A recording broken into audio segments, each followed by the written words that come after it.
feels almost like a playoff atmosphere. And, you know, if UT is going to get back to the playoffs, well, they have to win games like the one they have coming up today. Of course, I'm Jeff Jones. This is my friend Emily John Greco and Jake Garcia. And Jake, earlier this week, you had a chance to chat with Coach Tom Herman about the importance of winning games like this and going into these games without fear. Yeah, and here's the thing, Jeff. In the SEC, they like to say that it means more. Maybe the fans feel that way, but just judging by the atmosphere here today, I'm not even willing to admit that it does mean more to them. It's clear this game means a whole lot, not only to Texas fans, but their players as well. They're not intimidated at all by the SEC. In fact, Tom Herman 2-0 in games against the Southeastern Conference.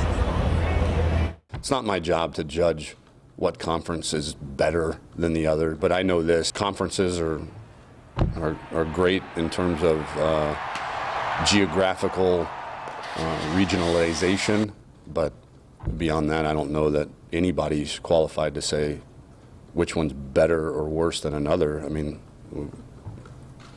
play the games.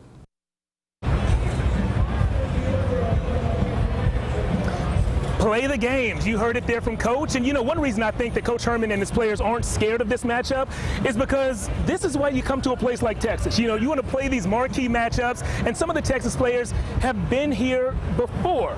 Emily, what did they have to say about this kind of matchup on this day? Well, the thing that's really special about this day, Jeff, is College Game Day is here. I mean, we've been covering it since this morning. It's been an entire event. Fans, when Jake and I pulled up this morning, hundreds. I'm not exaggerating. They bought 500 donuts and 500 breakfast tacos, and it wasn't even close to being enough. And they just talk about how that really brings to the environment and the atmosphere here for game day.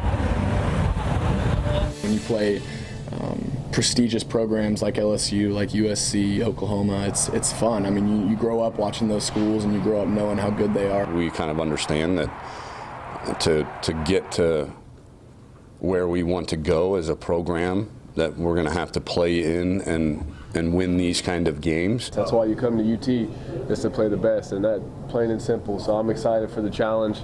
Go out there and do my best, and you know, that's all I can control. But I tell you, I'm very excited.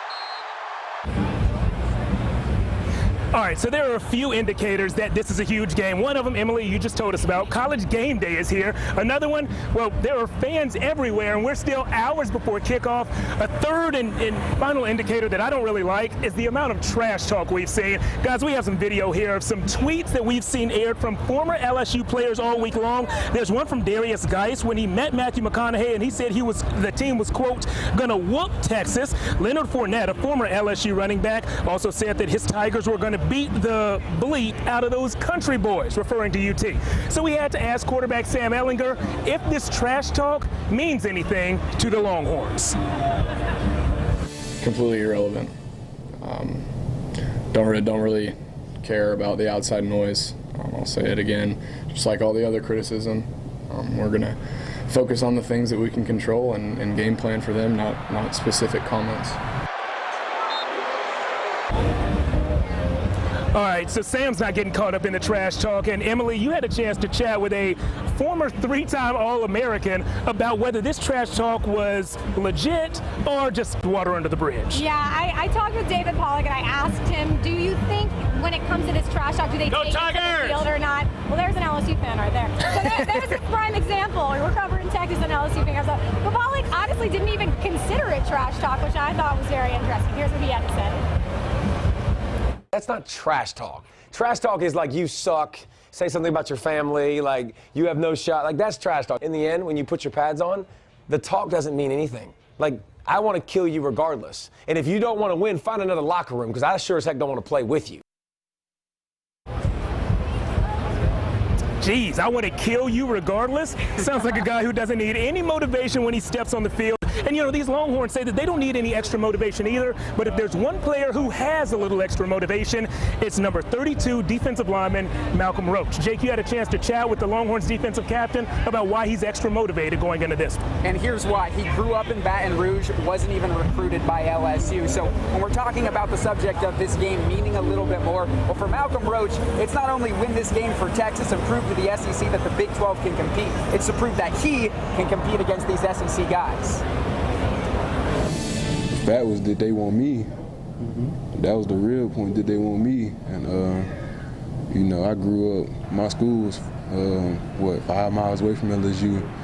You know, they came saw me a few times, but I mean, communication just stopped right there.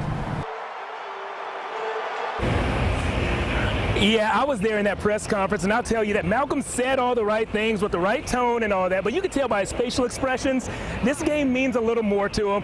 Watch number 32. My prediction, he's going to have a big one today inside of DKR. Well, guys, we're going to go set everything up. We'll see you again live before the game at 6:25, at halftime around 8:30, and then, of course, after the game in our full hour-long newscast right here on KVUE. Well, here is online, but on KVUE is where we'll see you then. Be sure to follow us on Twitter all throughout the game, at Emily John Greco, at Jeff Jones Sports, and at Jake_M_Garcia for updates and behind-the-scenes look at this huge top 10 showdown.